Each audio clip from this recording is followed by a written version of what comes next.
Ivy. Is everything okay? Could we start? Okay. Steve? Okay, wonderful. So I'm going to start the meeting.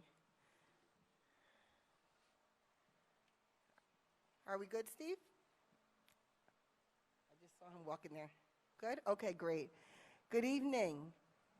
Tonight is August 12th, 2021. The time is now 6:05 p.m., and I'm going to officially call this meeting to order. I ask that we all rise to say the Pledge of Allegiance. I pledge allegiance to the flag of the United States of America and to the republic for which it stands, one nation, under God, indivisible, with liberty and justice for all. Thank you. Now it is anticipated that we will adjourn to an executive session from 6 p.m. to 7 p.m. Can I please get a motion? So moved. Second. I just need someone to, Do you want to say why? to say the motion. It's written on there, on the agenda.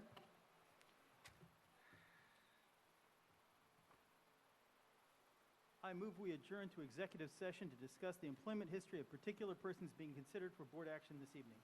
I second. Thank you. It's been properly moved and seconded. Is there any discussion? All those in favor? Aye. Any opposed? Motion carries. We're in exec session.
Steve? I think, okay, good. Thank you. Okay. Welcome back. Thank you all for being patient with us. The time is now 7:09, and we're going to start the meeting following our executive session. Next, we have our special meeting approvals, which start with personnel instructional items. Is there a motion at all on the floor for that? I move that we approve the instructional personnel items presented to the board for approval this evening. I second. It's been properly moved and seconded. Is there any discussion? Hearing none. All those in favor? Aye. Aye. Any opposed? Any abstentions? Motion carries. Next, we have C, personnel non-instructional items. Is there a motion on the floor at all? I move that we approve the non-instructional personnel items presented to the board for approval this evening. I second. It's been properly moved and seconded. Is there any discussion? Hearing none, can I hear all those in favor? Aye. Aye. Any opposed? Any abstentions? Motion carries. Now we're on section D. Is there a motion? I move that we approve the board action items presented to the board for approval this evening with the exception of item D2. I second. It's been properly moved and seconded. Is there any discussion? Okay, all those in favor? Aye. Any opposed? Motion carries. Is there a motion on the floor for item D2? So moved. Please make the motion. I move that we approve, I think Ivy has her hand up. Sorry, Ivy.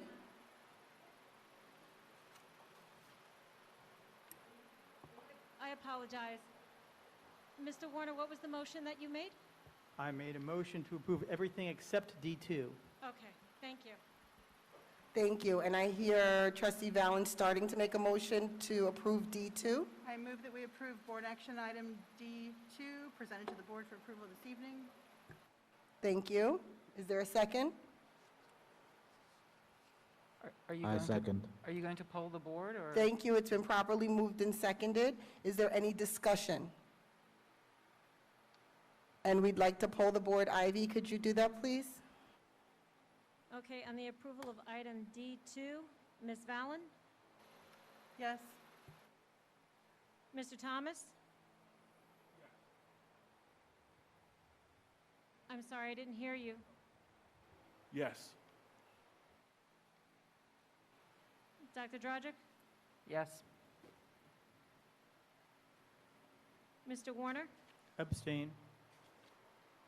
Mr. Pineda? Yes. Ms. Washington? Yes. Ms. Mears? Yes. Motion carried. Thank you, Ivy. Now we're going to move on to section E, which is our closing items. Please note that we will go back into executive session because we did not complete all of our executive session information. Before we move to our closing items, we do, excuse me, thank you for your patience. We do have some of our instructional personnel here to introduce themselves to the Greenberg community. I apologize for overlooking that. I don't know who everyone is, so I'm just going to call out the names, and if I call your name, please stand and introduce yourself. I believe there is a mic to the right of the stage here. Okay, I see Mr. Falcone coming with the mic. Do we have an appointment for, is it Daynell Bennett? Yes, I see someone raising their hands. And it Testing, says testing. here that Ms. Bennett is going to be working in the tenure area of elementary at Lee F. Jackson School. Welcome. Thank you. Testing. Good evening. My name is Danielle Bennett. I just wanted to say thank you for welcoming me into your community.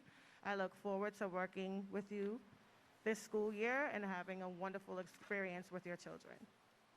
Thank you. Madam President, can they come a little, I can't see who's speaking. Yes, okay. Ms. Bennett, hello. Hi, Ms. Bennett. Thank you. Next, we have Katie Fratrola. I'm sorry if I messed up your last name. Can you come to the middle a little bit so all the trustees can see you and the community? Thank you. Hi. Can you Nice hear to me meet you. too?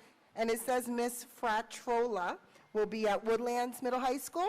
That's right. Okay, thank you. Thank you. Yes, I'm so excited. I have a wide range of experience working with teaching a variety of learning styles, and my teaching philosophy supports lifelong learners, as well as preparing them for our ever-changing global society.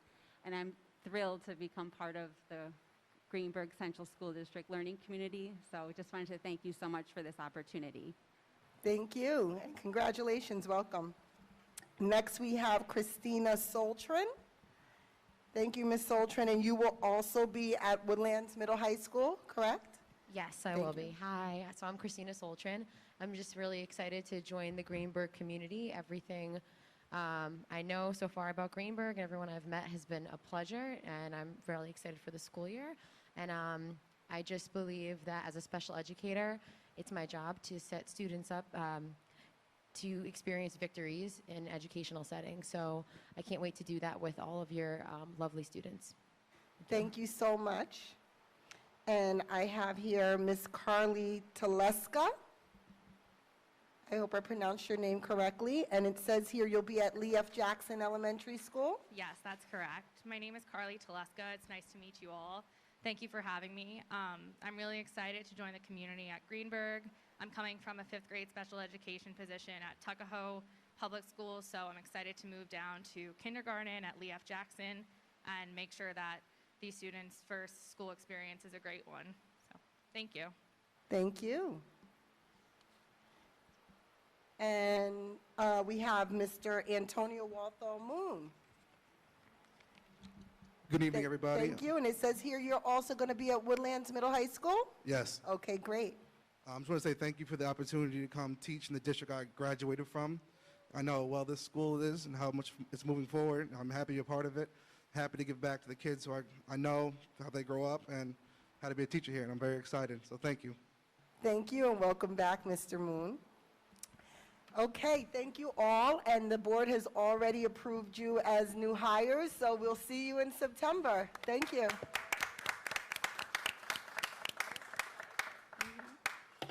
Okay, thank you, public, for giving us that break of introduction. We're going to go back to our agenda, and right before we start our closing items, I do want to let everyone know that we did have our board retreat last night.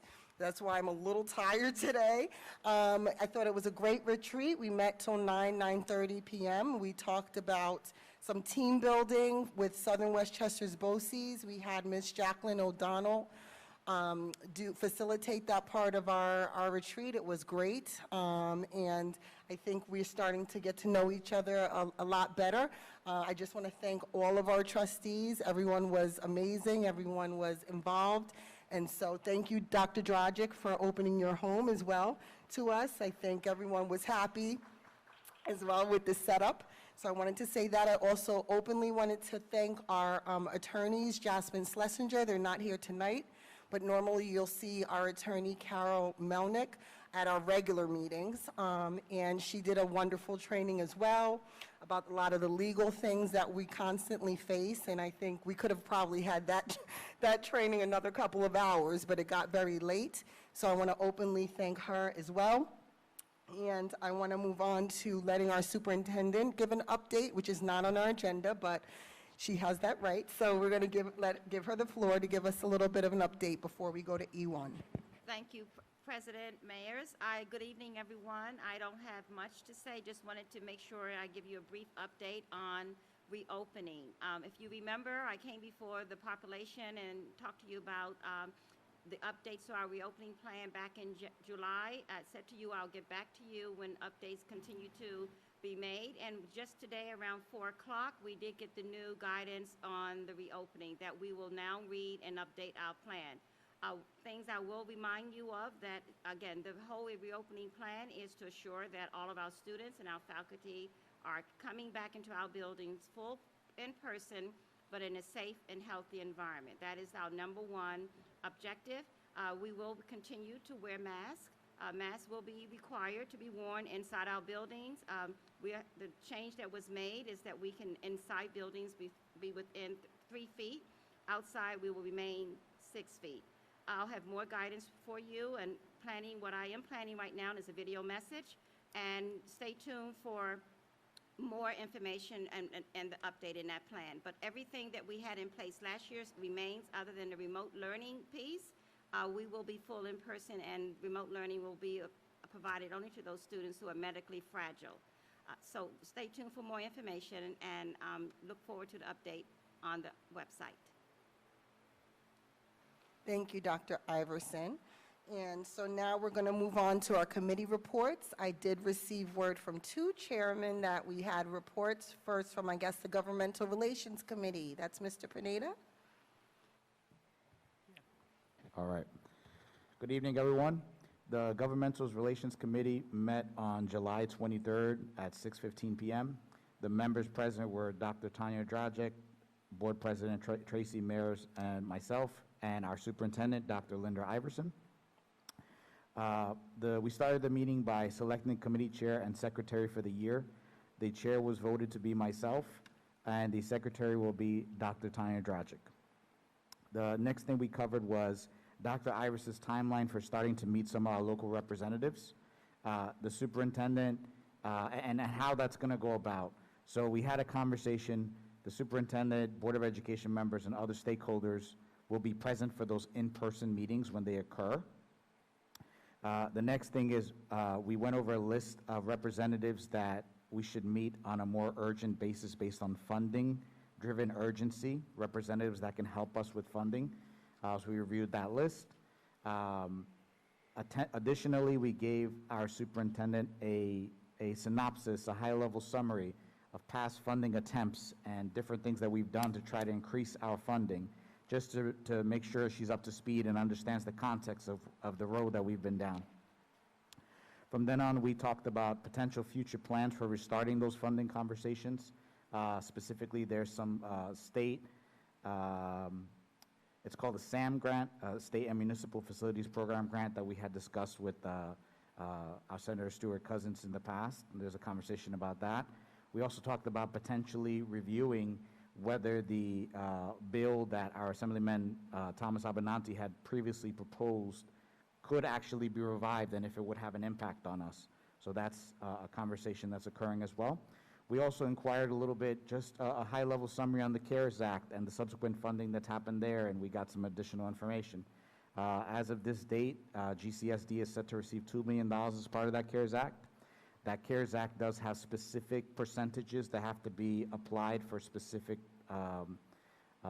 programs or specific topics in the district. So more will be shared about that in the future. We then discussed community entities that the superintendent should be reaching out to at some point in the future. So there's a short-term, more middle type of timeline, and then there's the long-term timeline, right? And obviously our superintendent's coming in, she has her hands full. She's dealing with a whole lot of different things at the same time, so we kind of tried to prioritize it a little bit. So that information has been shared. And then we also talked about, in general, having some kind of municipal meeting coverage. And the thought process there being, if we can have some kind of presence at our town board meetings, at least when possible, the Westchester County Board of Legislators, working closely with our fire departments, the Greenberg Library, and other entities. And one of the outcomes of that meeting was actually 2 recommendations.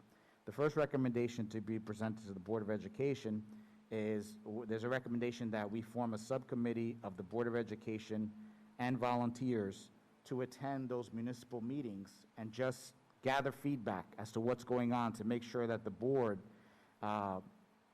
is keeping pace and understanding what's going on with our community, right? So that's one recommendation to be discussed further. And the second recommendation is for the Board of Education members to take turns attending town board meetings when possible.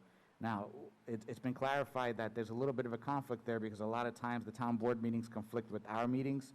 So that's where it kind of ties into potentially seeking volunteers to do that. That was the gist of most of the meeting. At that point, the meeting was motioned to end by our board president and then seconded by Dr. Dragic, and we adjourned at 8:45 p.m. Thank you, Trustee Pineda. Any trustees have questions or comments? Okay, we'll move on to the Facilities Committee report. The Finance and Facilities Committee met on 6/23/21 at 6:30 p.m. Attendees included Lisa Raymond, David Warner, Laser Alert, Steve Morton, Carlos Ramirez, Chris Vallon, James Wadick, Ashley Pineda, Dave Bridgelal, Amy Ashley Moore, Jason Lee, Tanya Dragic, Jessica Muldoon, Katie McGee, and Deborah Dionis. We discussed, 1, ECP main building heating and temporary ventilation fixes. We estimated a mid-August completion. Classes and administration would return from Highview for fall school opening. Special ed starts at September 9th. Regular ed starts 9/13. Per BBS, window specifications are appropriate, heating enhancements are on schedule, and electrical work is minimal. Concerns included window manufacturing had an 8 to 10 week lead time. We can install and cover fans and then replace windows on weekends after school begins if the windows don't get in time, and I think some of them have already started to arrive. The need for weekly updates, pictures, and spreadsheets with project status so we can see what's going on. Ventilation tests, similar to the ones performed by EnviroScience on our other schools last year, and air quality tests for mold, since we're reopening a building that's been closed for a while. 2, possible space issues at Lee F. Jackson when students return in the fall. Per Lisa Riemann and Jill Post, since all 4 ECP classrooms will vacate Highview when they return to the ECP main building, there is enough space at Highview to accommodate 2 811 special education classes from Lee F. Jackson if we run out of room there. Don't know if that turned out to be needed or not, but the plan is there in case it is. 3, a draft spreadsheet listing status of district project. So we have a tab for every project we've got. ECP, fall reopening fixes, we already talked about. Phase 1, the $5.1 million in fixes that we already funded through the last budget. BBS is to submit plans to the NYSED this fall. That includes part of the Highview roof and HVAC fixes for all schools. So the big piece were the permanent fixes to R.J. Bailey and the fixes to Lee F. Jackson, amongst others. Highview School Security Vestibule. Carlos Ramirez submitted Smart School Investment Plan to the New York State Education Department for funding there. That's to go right in the front of, right outside the lobby that we just walked through. Energy performance contract for approximately $5 million. At that time, we were preparing our RFP. I think that's already gone out. Mansion roof plans approved by NYSED. Funding is trapped in the Repair Reserve Fund and needs a public vote so it can be expended through a capital reserve fund instead. And we're going to hear a little more from Lisa Raymond on that after I get done with my report. New playground equipment at Lee F. Jackson, that's done. Highview, also done. R.J. Bailey, under construction. It's getting very close to being done now if you've been past Bailey recently. Tennis court repair, need current estimate and possible help from the U.S. Tennis Association. I think we had an estimate from 2003 that's obviously out of date. Bus garage boiler, that's in progress. We're going to replace that. High school wheelchair ramp. The question is, do we need it, or since we already have a side door, can we just use the side door for a while instead of spending $200,000 on that, or do we really have to have a single point of entry through the vestibule? Morton House demolition. That was held up by the Con Ed disconnection problems. They have to take their wire off the building before you can knock it down. We were trying to work on that. I don't know. Lisa, has any further progress been made on that, or are we still stuck? With the Morton House? Yes. We are in the queue. We have found that out. We are in the queue. We're just waiting for our turn. And did they give us a date? No. Just, you're in the queue. Great. Woodlands Auditorium carpet here. Obviously, you see there needs to be carpet here. And gym and life skill room floors. R.J. Bailey, 3 classroom floors and a gym floor. The gym floor needs to be looked at. I think there may be damage to it. It has been for quite some time. Lee F. Jackson asbestos abatement and floor retiling. 4, reviewed administration building plumbing emergency. Asbestos testing, I think it came back positive. Insurance, they initially said that should be covered. Any update on that, Lisa? Okay. 5, information on creating a capital reserve fund. Again, we'll talk to Lisa in a minute. Long-range financial plan draft to be available at the next meeting. That's going to be in September, which includes several years of history financially, current finances, and projections for the next few years. Member concerns, number 7. People on the committee came back with questions about property encroachment issues. A survey was completed and letters have been sent to owners of properties that are encroaching on ours. Long-term use of the mansion, that's obviously a hot topic. The need for cost estimate for a special vote. need for curb cut pictures. I believe that has been distributed at least to the committee. Funding sources, that's the American Rescue Plan. There's some overlap with what Ashley talked about earlier, the $2 million. We could get a portion of that for facilities. Federal infrastructure bill and preservation grants. Setting them up on automatic alert system or turning off the water in the mansion in case there are future disasters. Facilities use in summer by camps and other organizations. I believe that has happened. I at least have seen some basketball games from the Theodore Young Community Center during the summer. Status of transportation, staff, and contract. Recommendations. We recommended that the board allow us to post a project spreadsheet and picture gallery showing progress of all facilities projects on the district website. Provide weekly updates to closely monitor our projects. I believe I've sent the board attachments of drafts of the spreadsheet. We're looking to try and put together a metric that tells us how close did we get, what percentage of the items on our building conditions survey do we at least have in the pipeline? Are we trying to address that we have a plan for? And then perhaps a separate metric that says, okay, these are the things that are actually done. Schedule a district-wide vote with propositions to create a capital reserve fund, populate the fund with money from the repair reserve, and withdraw money from the fund to complete mansion roof and related repairs already approved by NYSED. The board should come to a consensus on desired long-term uses of the mansion for administration and/or students. The meeting adjourned shortly after 8:30 p.m. The board will be holding a facilities walkthrough at 10 a.m. on August 30th, starting in the Woodlands parking lot. Members of the public are welcome to attend, including members of the Finance and Facilities Committee. Use your own transportation in moving between buildings. Masks are required indoors. The next meeting of the Finance and Facilities Committee is September 22nd at 6:30 p.m. at Woodlands High School. I hope to see you there. Thanks. Thank you, David. That's very thorough. I do have a question, only because you were talking about the curb cut. At one point, a few years ago, there were some parents that mentioned the exodus from the Woodlands parking lot, that road that had it used to have a one-way sign on it. I don't know if the issue was the width of the road, but during school times, coming and going in the mornings and at the dismissal, it can get very hectic. There was concern about possible accident in that area. Have we looked at that area?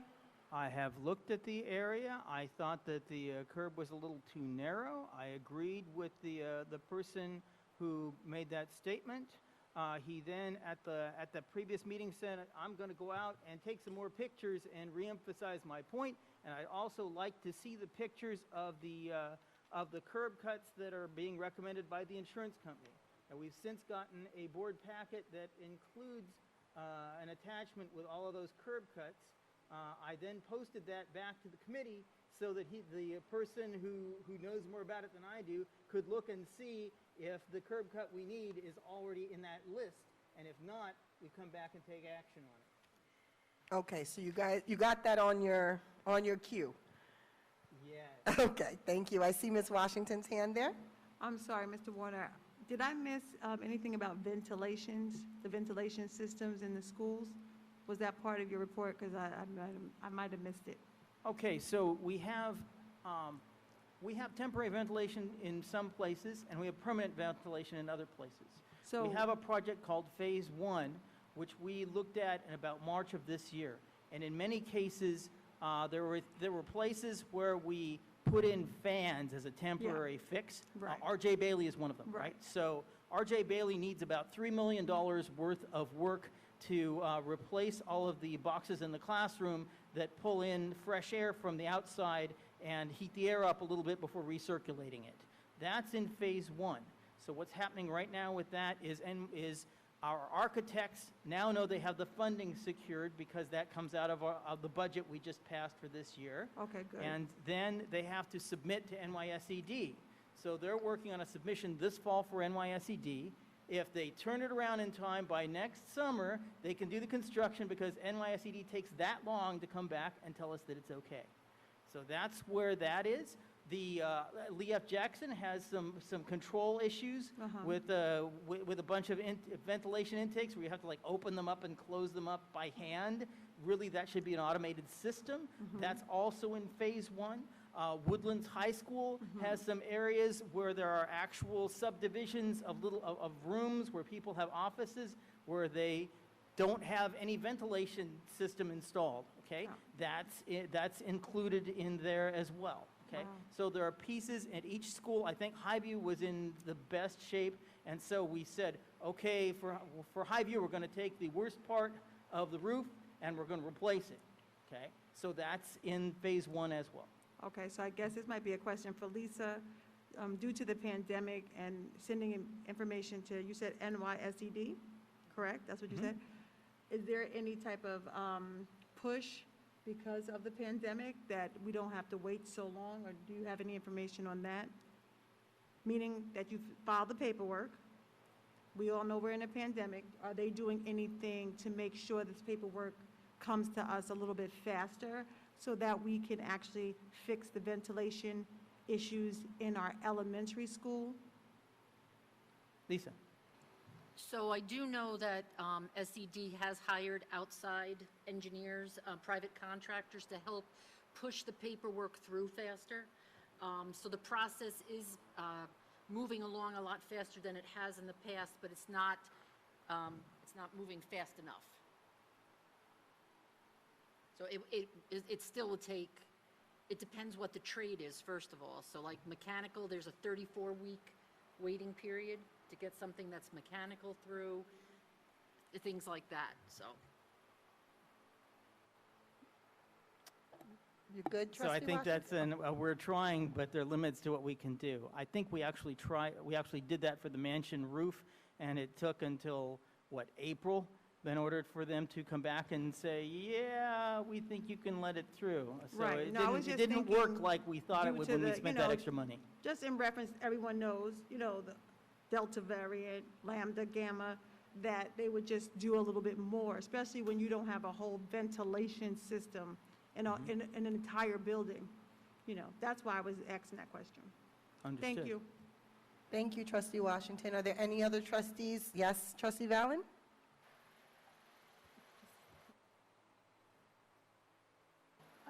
So I just want to reiterate that the ventilation, and maybe Mr. Warner could clarify this better than I can, that the ventilation as it is now in the buildings has passed whatever environmental tests were done last year to be COVID safe. They're just not the automatic systems in the buildings that we'd like to have and that we'll be working to put in place as the process goes on. So the one place. Once you clarify that, I do have a question for you. The one place that hasn't been through that process completely is the ECP main building. Can you hear me? The one place that hasn't been through that complete process is the ECP main building, and we're doing that now. We're doing the same thing with ECP main that we did with RJ Bailey. That is, right now, it's the temporary fixes. It's the fans in the windows like we did with Bailey.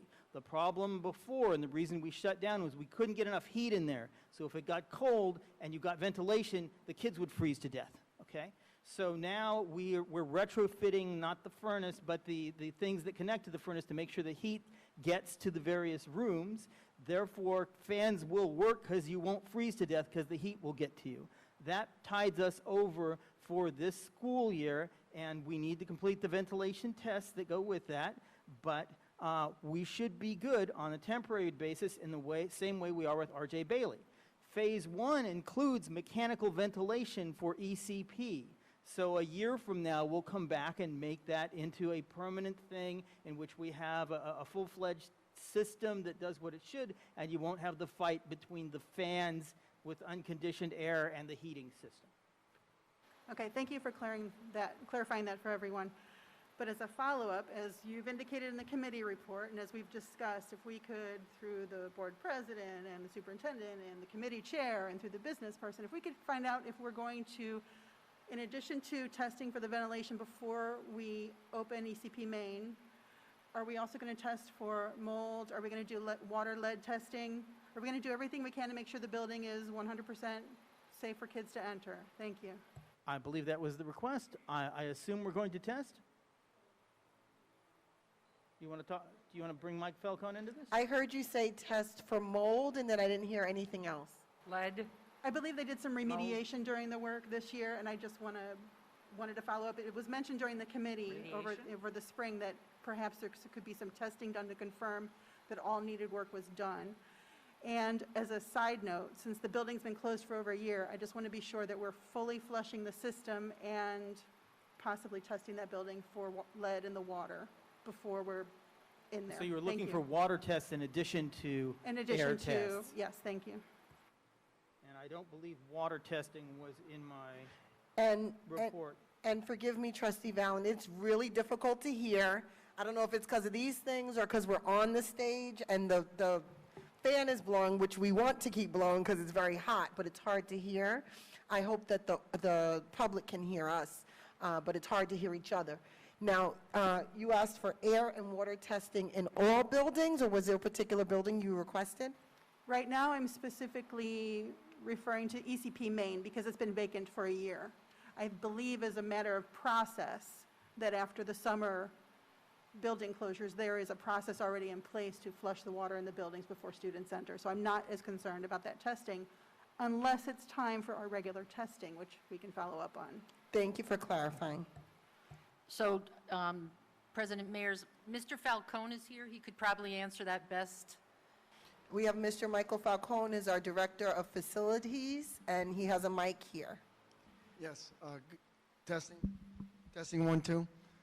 First of all, congratulations to the board members, new board members.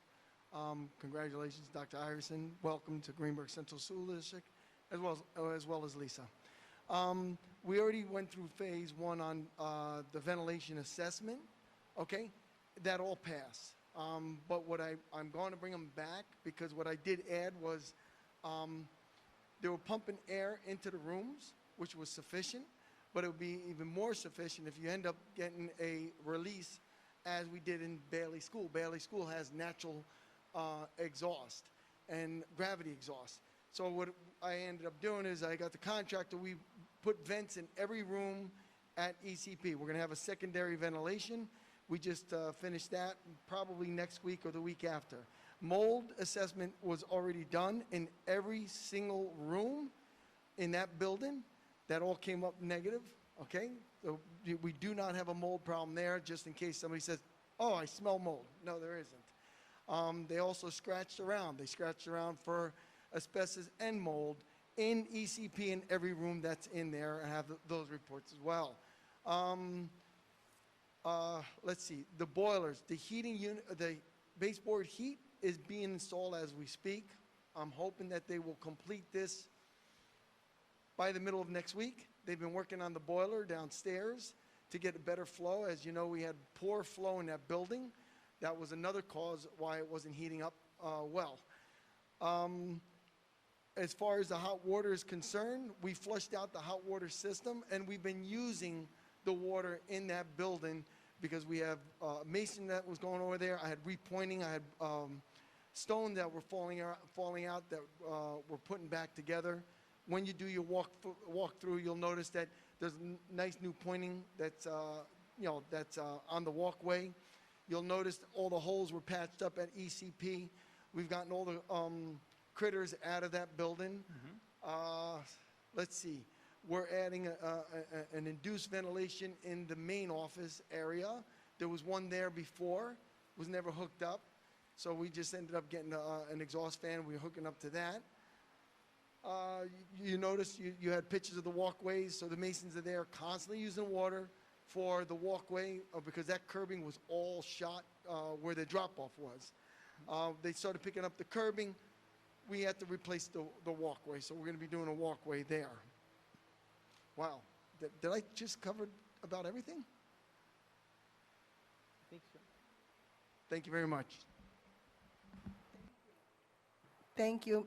Thank you, Mr. Falcone. Does anyone else have any questions for the facilities director or for the facilities report at all? So Okay. we wanted to segue into the proposal.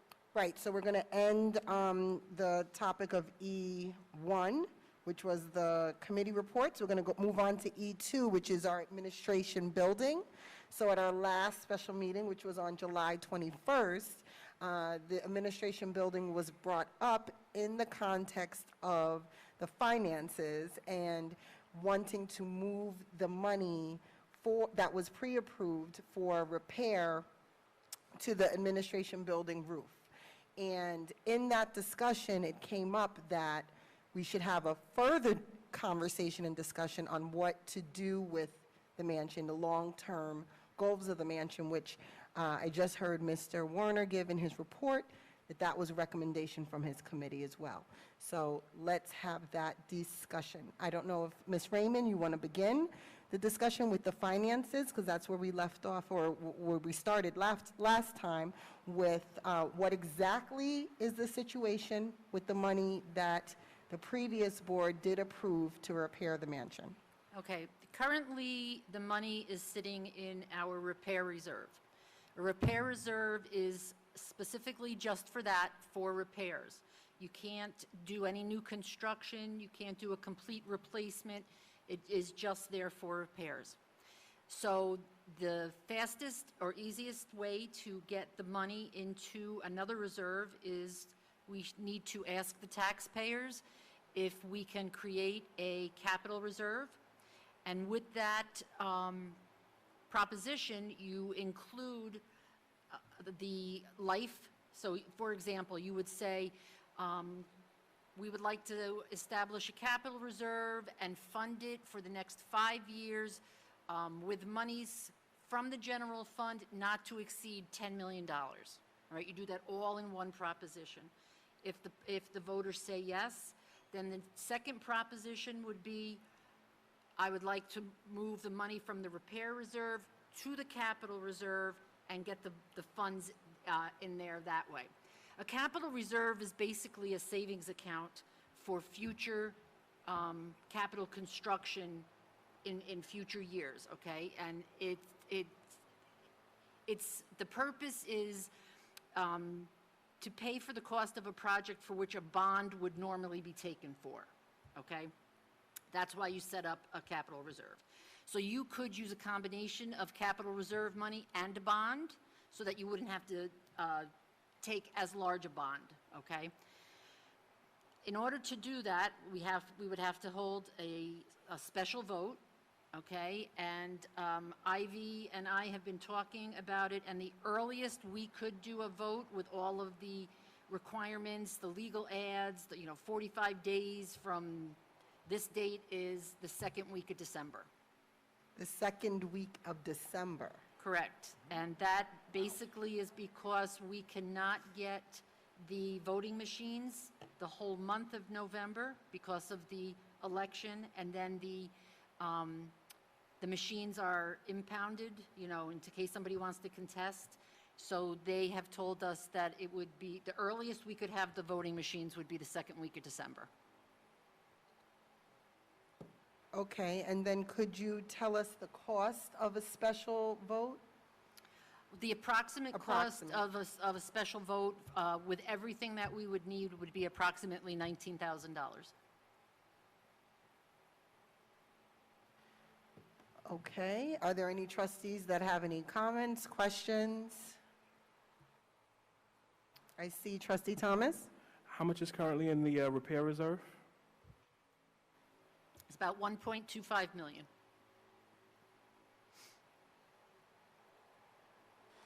Any other trustees?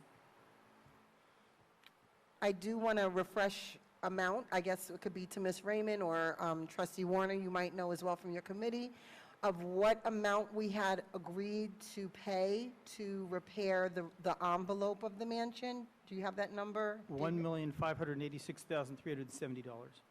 I'm sorry, you said 1 point? $1,586,370. 1.5 million, 1.6 million, right in there.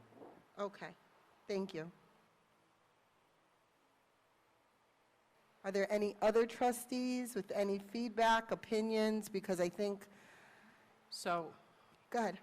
did you want to finish with the financial piece first, or did you want to have a discussion about the repurposing of the mansion and what we could use it for? Are there any more financial questions No. that anyone has? Yes, I see Trustee Pineda. So looking at the BCS, I just want to make sure I'm looking at this right. It's quoted in this BCS that the cost to repair the mansion, at least as of the date that the BCS was put together, was $10,479,730. That's approximately right. Right, okay. That's the approximate cost from the building condition survey, yes. And that was done 2018, 15? No, not 15. It's more recent than that. This is BBS. 2019. It was in 2019, yes. Okay, so it should be fairly in the ballpark still. Yeah. Okay, and then now we're saying, well, we actually already approved before 1.6 million for the roof. And your question is? I'm just confirming the figures to make sure I'm on the same page. That's about right, yeah. Okay, thank you.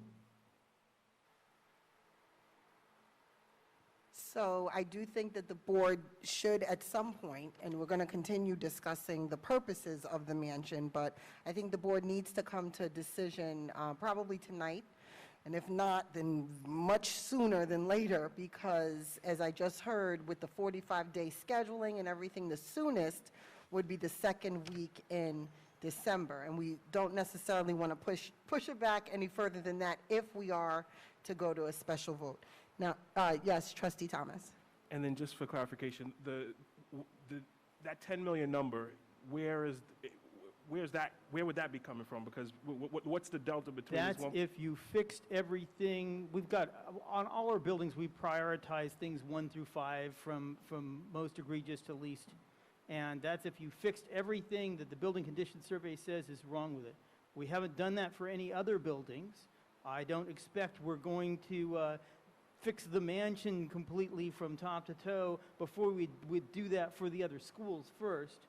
But I think we need to at least make sure that it stops leaking so that it stops falling apart, and I think we're probably actually legally required to do so by the documents that were signed into the deed for when we transferred over to having this entire facility, the entire Warburg campus. So for that reason, and also because I wanted to go back to be, some people want it to be a museum, but I actually want it to be a working facility. I want administrators eventually back in it. I want kids back in it if I can get the air quality up to speed. But different people have different ideas, and as long as we're not going to raise it to the ground, I think that this is the minimum we can do. But will this minimum get us to a place where people can get back in the building? From my perspective, and not everyone agrees with me, I would spend another $2.1 million to put in mechanical ventilation. I don't know if we can do what we did with R.J. Bailey on a temporary basis. That depends on the strength of the heating system. We might have to do an ECP sort of thing on it, and we could do temporary ventilation if we really wanted to. My preference is to have phase 2, which will have fixes for all the other schools, and it will have possibly an ECP wing added onto Lee F. Jackson, and it would also have a ventilation fix for the administration building, and then I would move people back in, and we can have a discussion as to whether we want to restart the 3-year-old program there or not, but that's another piece. Kiana has her Did hand that up. answer your question, Trustee Thomas? It does. Okay, great. Kiana, can I I just know. add something before Kiana goes? Just, Okay. so Jamal, if you go into board docs, you can You have to find our- talk louder. If you go into board docs, you can find our building condition survey along with all the Excel sheets that actually spell out the different phases by priority, phase 1 through phase 5, as David was saying, where you can see all the work that needs to be done in every building and the cost of the specific items. Okay, I see Trustee Washington and then Trustee Valen. I just have a clarifying question. My clarifying question, Trustee Pineda, did you state that you approved $1.6 million already to go towards mansion repairs? Is that what I heard? Yeah, so The previous board did approve 1.5, and I don't have the exact number, trustee. Trustee Pineda, he's the Warner one. and Pineda had that. I think trustee Pineda rounded it up to 1.6. We did pre-approve that to go to repair the envelope of the mansion. What I understand happened is that it's placed in a repair reserve and not a capital reserve where it should have been placed, and thus we cannot access that because it needs to be in the right bucket of placement, and in order to get it to the correct bucket, we need to have a public vote. Correct. Now, we could wait until May, when we always have a public vote. I think what was expressed by me and some of the other trustees at the last meeting is that means we go through another winter with a damaged envelope on the mansion. Yes, trustee Washington. Okay, thank you. So, my wonderings, the $1.6 million, this is the conversation that we're having at this time to go into a capital reserve so that we can have a vote maybe December 2nd. It's the same $1.6 million that the previous board approved for mansion repairs. Correct. You just have Okay. to move it. So, Madam President, what is the next action plan for this board so that we can move forward? So the action plan would be that we would have to agree to a $19,000 vote set up in the second week of December. However, there is some hesitation, I think, from some trustees, but I am going to ask for a consensus very soon. Thank you. No problem. And I see trustee Valen and then Thomas. One is a clarification for the public that they can also view the building conditions survey by going to the greenbergcsd.org website and look under the budget tab, and you scroll down and you'll see building condition surveys with all the items, and then another spreadsheet with the finances. You don't need to go, I don't think you'll find it in board docs, but you can find it on the website. My other question was,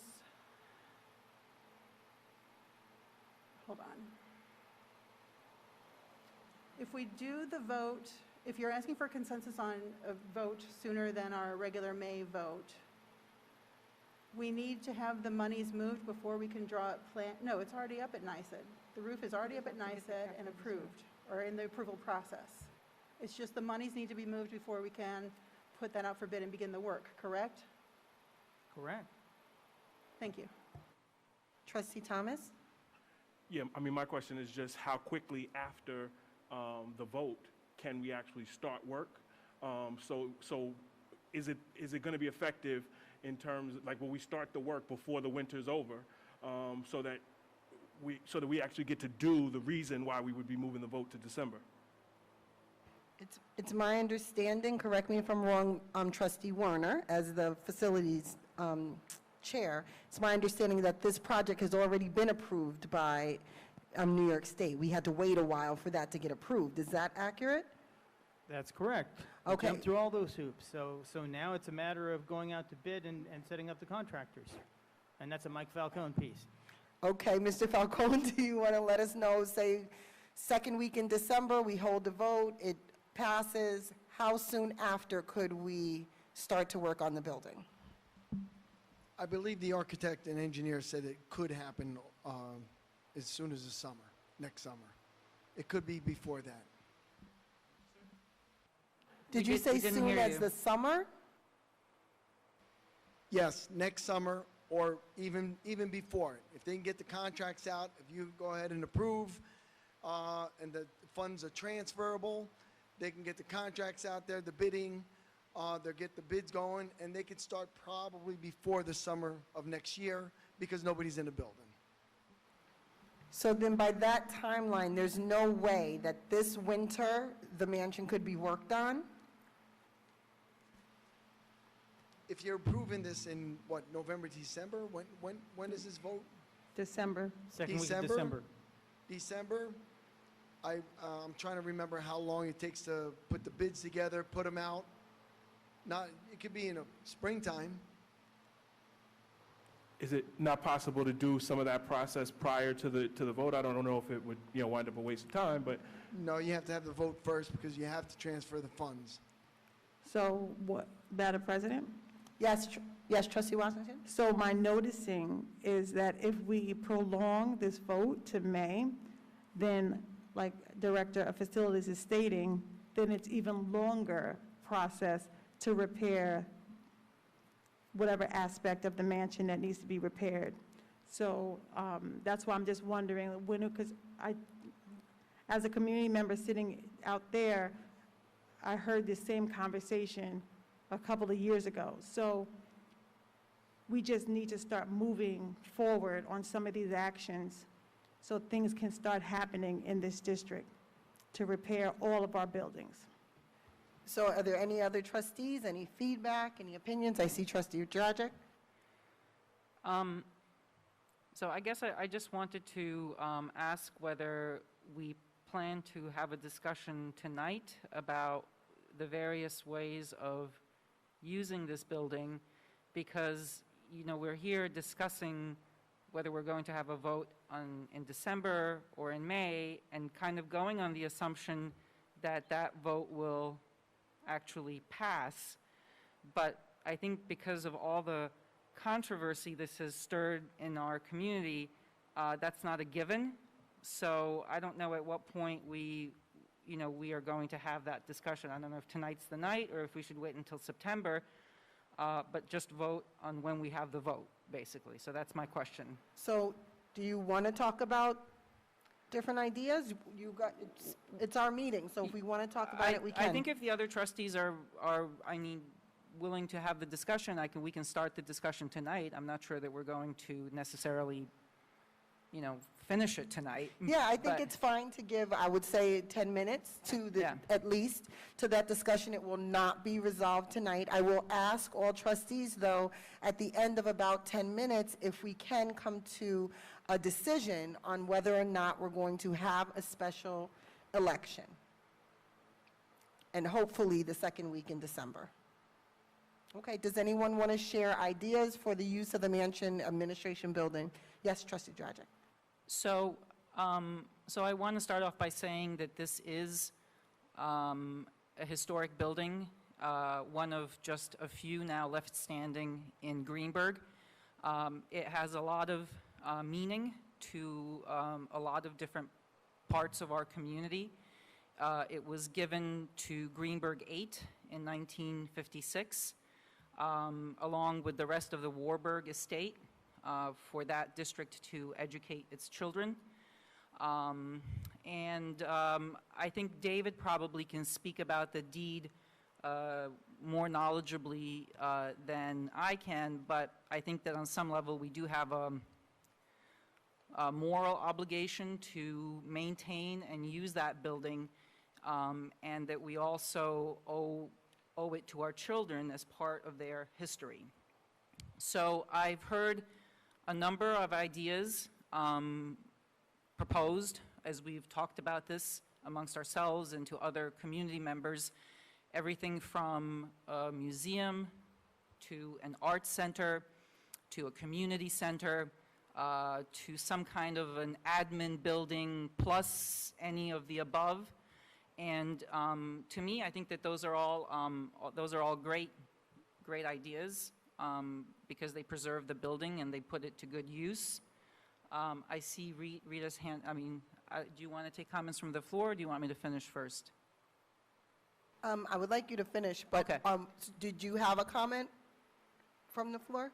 I can't tell. Okay, we normally don't have public comments at special meetings.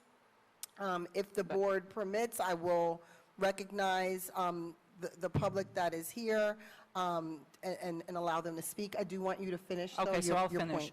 So I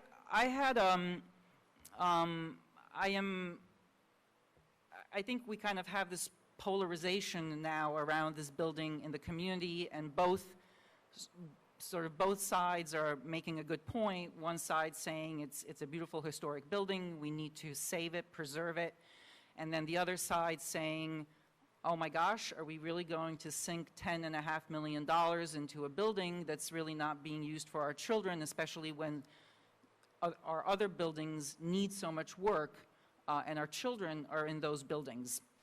So I actually shared my various plans with the board and the superintendent, so I'm going to be brief here. I have to actually look at this because I kind of mapped it out, but I thought that there was perhaps a way of refurbishing this building and using it actually as a school building. And so I have three different proposals. One is to actually use the mansion as a real middle school, grades 6 through 8, because we currently have grades 7 through 12 at Woodlands, and as you know, other districts actually separate middle schoolers from high schoolers for good pedagogical reasons. The second option is to actually use this building as an early childhood center. In other words, put our ECP and our kindergartners into this building. And I'm sure if there are parents listening to me, they're thinking, oh my gosh, that means yet another transition for our children. So I would also propose that perhaps in refurbishing the mansion either as a middle school or as an early childhood center, we actually use our other buildings, that would be Lee F. Jackson, Highview, and R.J. Bailey, as basically pre-K through 5 buildings. That's in the scenario where the mansion becomes a middle school, or to use them as for grades 1 through 5 with the Woodlands Middle High School, then actually housing both the middle school and the high school. And the last possibility is that we make the mansion into a pre-K through 6. We make the other buildings into pre-K through 6 buildings, and then we save Woodlands Middle High School as a 7 through 12. And I just wanted to briefly go through the various problems that we currently have that could be addressed by reorganizing our district in this way, and that's other than just saving this building and using it for our children. I have to read these off so that I don't forget any of them.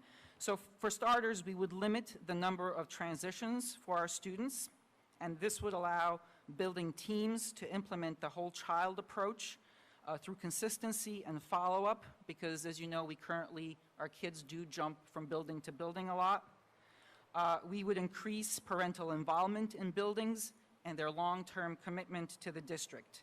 We could reconcile staff diversity across buildings, and we could do the same with our students, because we could use a model that I believe is currently used in White Plains, which is called Controlled Parents' Choice Program, that basically gives parents some choice about where they're going to send their children to which building, but at the same time ensures that the diversity of our district is actually implemented and homogeneous across all of the buildings.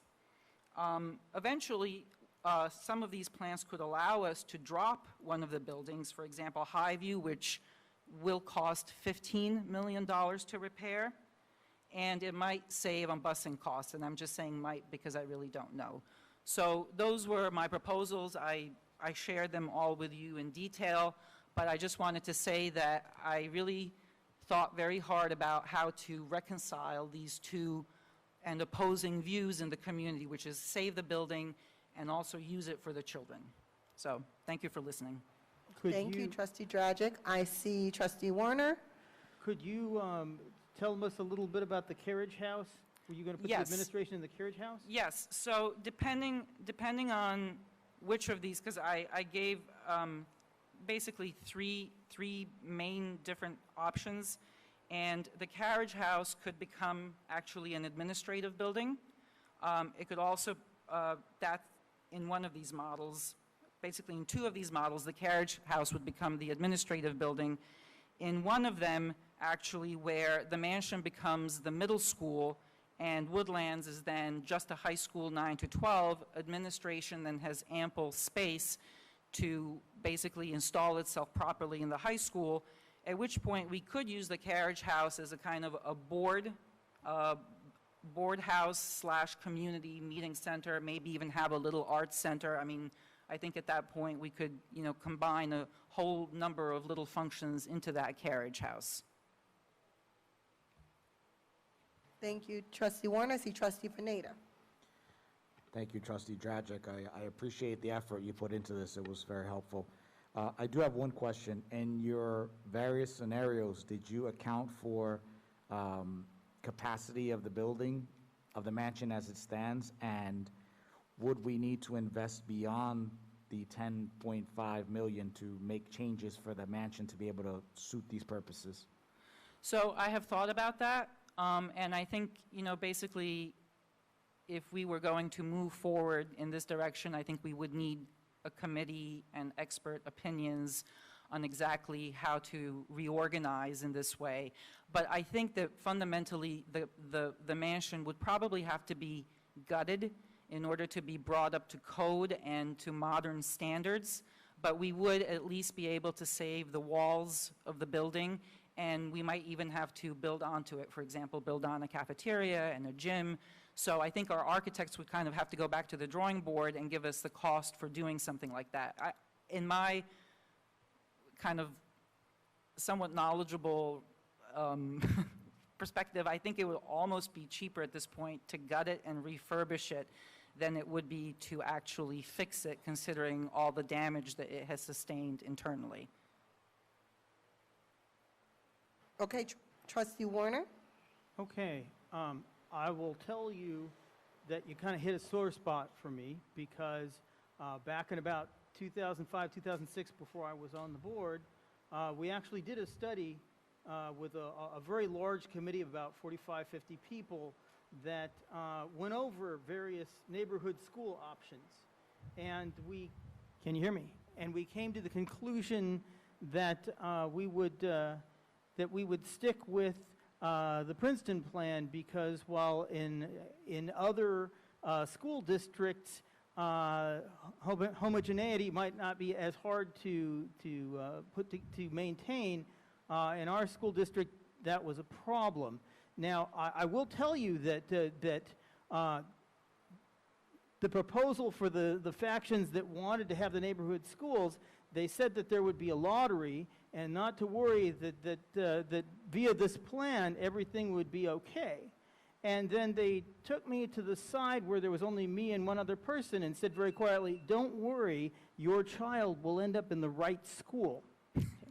And I realized that this was corrupt, and if one set of people were corrupt, then I kicked them out. Other corrupt people might follow. And so the only real way to make sure that things were properly implemented was to stick with the Princeton plan. We emerged triumphant from that debate.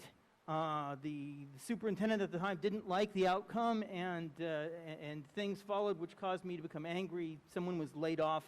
They eliminated a person's position that they shouldn't have, and then I got mad and got on the board and pushed back. And so I've got PTSD over this thing. So I'm not really in favor of going for neighborhood schools. I know the demographics have shifted slightly since back in 2006, but probably not enough. But what I would say is this. I think neighborhood schools is a concept that needs to be looked at by the Education Committee, okay? So you've really got two questions here. One is, what will work from a facilities perspective? And what we should really do is, your ideas should go on the list. We should take it back to the Finance and Facilities Committee, cost it out, figure out what would work, and we should add any suggestions from any other board members to that list, and we'll come back and report to you on what we think would physically work. And the Education Committee should come back and make a recommendation on whether neighborhood schools are a good idea or not. Thank you, Trustee Warner. We Thank you. did use the 10 minutes. Are there any other trustees who would like input? And then I am going to recognize a public person that raised their hand. I'm going to yield to the public, to the community person that would like to speak, because I have a lot to say on this matter, but I will yield. So you're not going to give a comment? Is I'm there gonna any other let- trustee? Because you said we're past the 10 minutes, so I'm Is not there gonna any go. other trustee that'd like to give input? Because we're going to move on after we hear from the public. Okay, so someone had their hand up there. I don't know if it was Ms. Jones? I think it was Ms. Jones.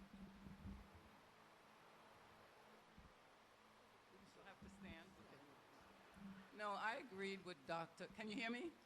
Yes. Yeah, I agree with Dr. Dragic, and but you'd have to have committees, as you suggested, to go over the We plans. can't hear. We can't hear you, sorry. I cannot hear you, I'm sorry. Oh, like this? Can you hear me now? Yes. No. It keeps going out.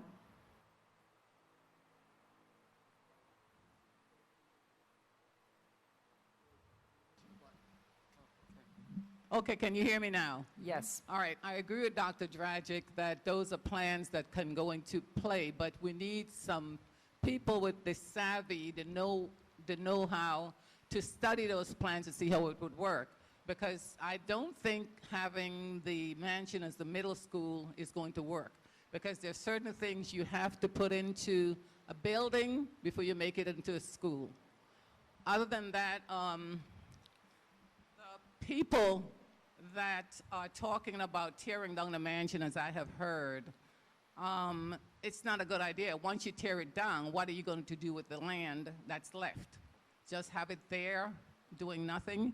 And the other part of that is how we thought about landmark status for that building. I mentioned that at a board meeting last year, and did the board look further into it to see if it's a historic site? And furthermore, I'd like to see the deed. Does anyone have the deed that was given to us when the Warburg gave us that property?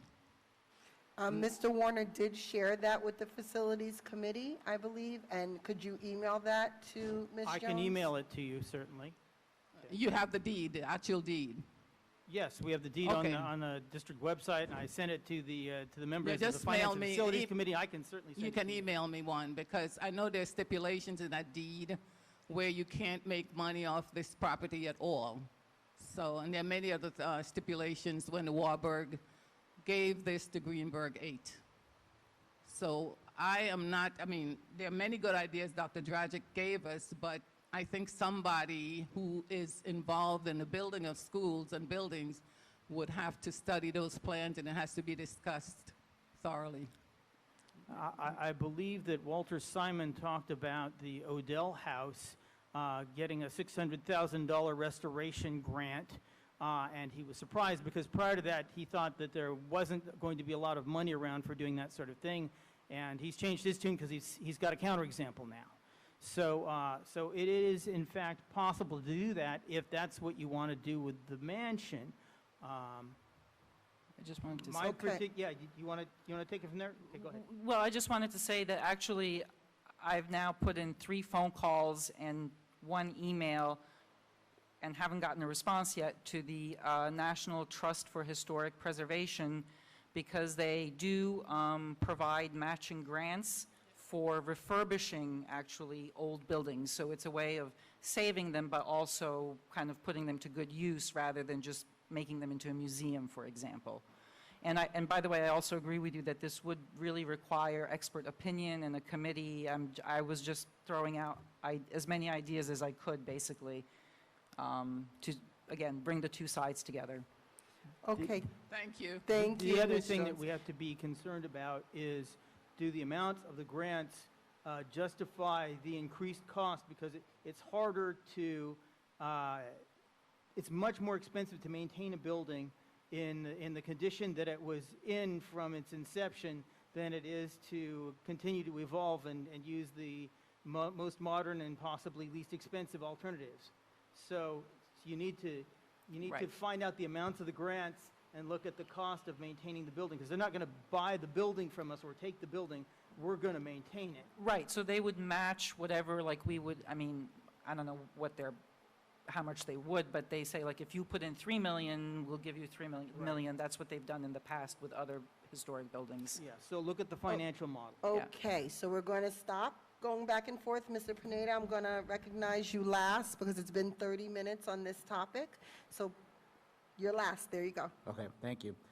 The only thing I want to say is, I'm not opposed to, in theory, to approving again the $1.6 million to fix the roof of this mansion. I'm not bent on we have to tear this thing down. But what I do want to recognize is we have a serious challenge right now. And the challenge is we don't have enough money to fix all of our buildings. And what I'm prioritizing in my mind right now is the buildings that our children are in that need so much more money than the mansion does, right? So that's what I'm trying to reconcile in my mind. We don't have the full picture, but what I don't want to do is say, let's go spend $1.6 million on fixing this roof, and then it ends up being a sunk cost in the future because we don't have a plan.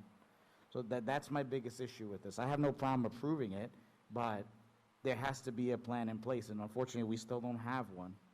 So I think that's what most trustees are struggling with, frankly, right now as we speak. Thank you. No problem. What I left with, correct me if I'm wrong, is that we're going to let the Facilities Committee discuss a little bit more about options for how that could play out. Trustee Dragic gave 3 to 4 models on it. And then the Education Committee, I forgot who's on that one, That's Kiana, is going Jamal, to and kind myself. of shoot around ideas with regard to going back to neighborhood schools or remaining on the Princeton plan, and how educationally that would be a benefit or not. That's where we left off as far as the plans for the future that I heard of. But the issue before us now is whether or not we want to have this special election or not. So Ivy, I guess I'm going to ask you to poll the board on whether or not we want to move forward with the process of a $19,000 special election, and the earliest that could happen would be the second week in December. I'm sorry, before you do that, Ivy, I did want to recognize Trustee Pineda. Just one additional piece of information that I think we forgot to talk about today, but we did mention it last time. We did previously have a discussion on student participation at our board meetings. So just so everyone here knows what they're voting for, we did discuss it, and our legal counsel was wise enough to inform us that we cannot do that without voter approval. So the last piece is, if we did decide to do any kind of vote in December, we will also be asking for voter approval to have a member of the student body as a non-voting board member to attend our meeting. So I just want to make sure everybody's clear on that's also part of the conversation. Thank you for that reminder, Trustee Pineda. So Ms. Raymond, I heard you say there were 2 resolutions financially, and then I guess with the student participant would be the 3rd. So for clarity, trustees, we would have 3 separate resolutions on a special vote, hopefully the second week in December. That's what we're giving our opinion on. Ivy, could you please poll the board? So just to clarify, you're just looking for consensus, not a formal vote. You're right, I would need a motion. Is there anyone that wants to make a motion? I move that we hold a special election in the second week of December to create the necessary, how should we phrase this? Can you help me, Lisa? To create a capital reserve. To create a capital reserve and transfer the necessary amount of money from the repair reserve into the capital reserve. Into the capital reserve. And ask for voter approval for a non-voting student member of the Board of Education. Is there a second? Second. It's been properly moved and seconded. Any more discussion? Hearing none. Ivy, can you please poll the board? On the motion that Mr. Warner proposed, seconded by Dr. Dragic, Ms. Washington? Yes. Mr. Pineda? Yes. Mr. Warner? Yes. Dr. Dragic? Yes. Mr. Thomas? Yes. Ms. Fallon? Yes. Ms. Mayers? Yes. Motion carried. Ms. Washington, did you want to say anything? No? Okay. I thought you wanted to speak, I'm sorry. Okay, so, thank you all for your patience with that discussion. We're going to move forward in the agenda. Item E3 is a back-to-school event. That idea was brought up by one of our trustees. Mr. Thomas? Yeah, so we have had some discussions around having a back-to-school barbecue community event in September. The working date would probably be September the 18th. There are a whole lot of moving parts going on right now and trying to figure it out. We walked through whether or not this could be a district-sponsored event. We have heard from our legal team that that's not going to be permissible. So what we're looking to do now is have something that is donation-based, where various different stakeholders throughout the community. We're going to be talking to businesses as well as various different associations to see if we can pull together the funds for it. I've had some discussions with the fire and police department. They've expressed interest. We don't have anything firm, but they've expressed interest in being involved with the event. Talked to the commissioner down at the community center about using Yosemite as a space. It looks like that's something that's very possible. We just need to firm that up. Essentially, next week, looking to walk Terrytown Road as well as West Central Avenue and communicate with businesses about exactly what it is that we're looking to do and get their support, their financial support, as well as support on things like supplies at places like Kmart and Staples. We've talked about obviously having food there, potentially having some food trucks and/or some various different vendors that have done other events at Yosemite. We'd like to do some type of games, networking, things that will allow for students to communicate with teachers and administration, some of the things that they'd really like to see coming into the new school year. So really the idea is to get everybody together, first to have some fun, smiles on their faces, but also to do a little bit of work of having some students be able to have their voice shine through in how this new school year is going to go about. And I think that ultimately this can be an event that we do on a yearly basis that the community really, really looks forward to. And I hope we're able to move forward on this. Okay, thank you, Trustee Thomas. I see Mr. Warner's hand up. And I'm glad to hear it'll be at Yosemite Park, so that'll be an outdoor event, correct? Yes. So there will be precautions taken to make sure that there's enough social distance so that things will go well? I mean, my understanding of COVID is that the risk outside is extremely limited. So that's certainly, it's outside, yeah. Thank you. Are there any other trustees with questions or comments? No? Trustee Thomas, are you asking us to do anything tonight?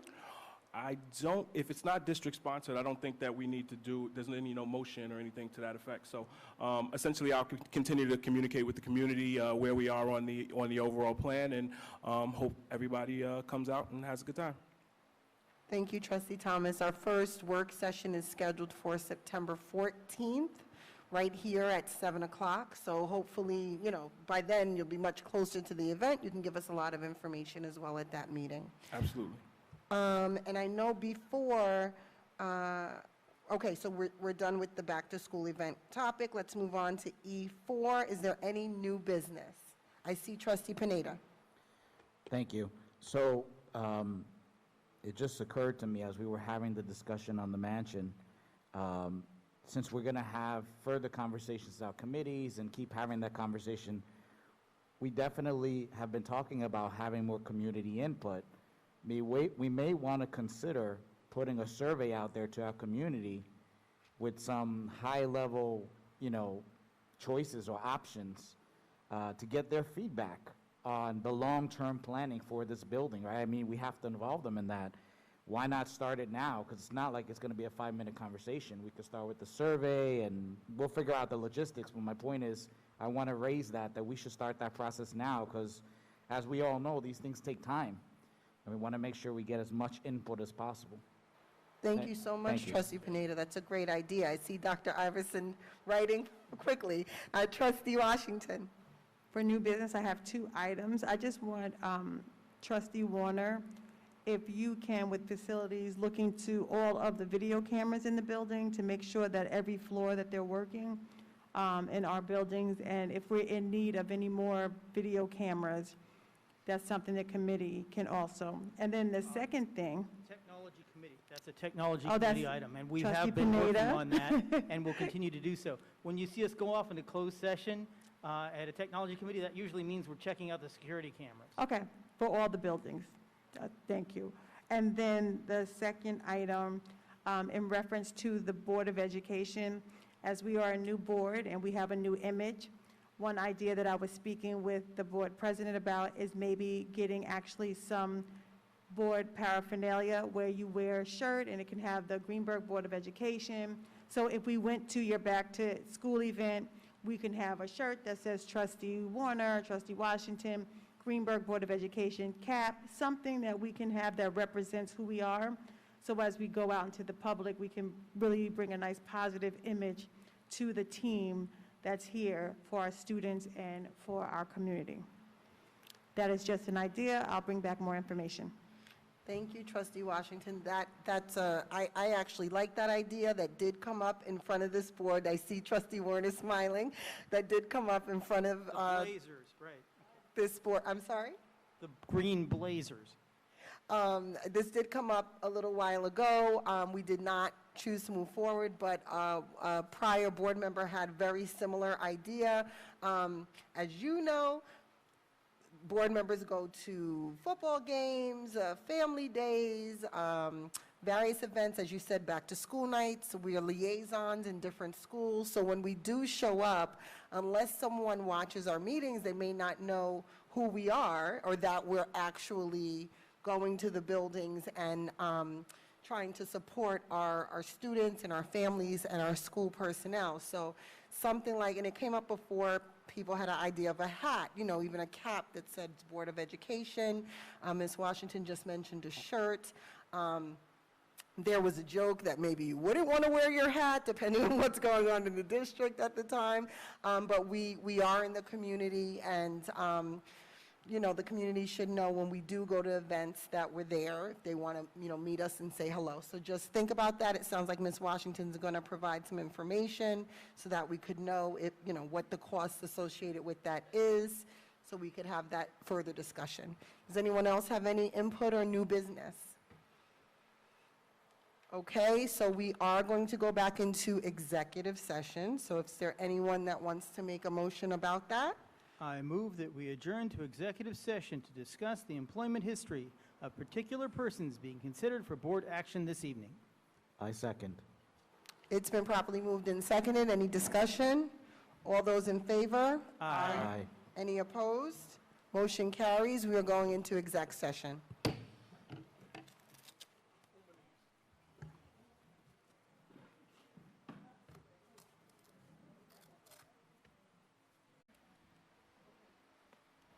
Okay, let me know when you're... Hold on, Okay. Shay.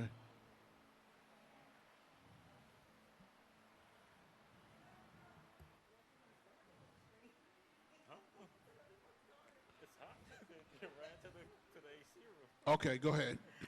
Thank you. Please note that we will adjourn from the meeting, from the executive session. We will adjourn tonight's meeting. We will not be conducting any further business this evening. Thank you.